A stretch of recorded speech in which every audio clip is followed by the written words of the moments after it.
ለማንኛውም ዛሬ ዶሮዋን የጾማችን ማሰሪያ ነው ያደረግናት። የጾማችን ማሰሪያ ነገ ጾም ነው። ከዚህ በኋላ በዶሮዋ ጾማችን አሰርን ማለት ነው። የሚገርም ጨዋታ፣ የሚገርም ደስ የሚል ጨዋታ። ሌላው ያናደደ ነገር ራያ የሰራው ስራ ጎሉን ጥሎ መውጣቱ። ቶተናም ምንም ሳይጫወት አንድ ጎል አገባ።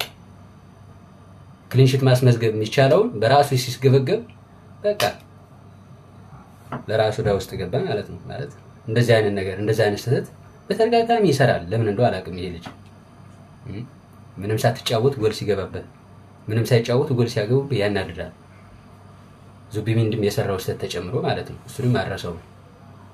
ይሄ ልክ አልነበረም። እኔ በጣም ተናድጃለሁ። በጣም አቃጥሎኛል። እንደው በጣም ያናደደ ነገር ቢኖር የዴቪድ ራያ የሰራው ስራ በጣም ነው ያበሳጨኝ። እንዲህ አይነት ድጋሚ እንዳላይ ድጋሚ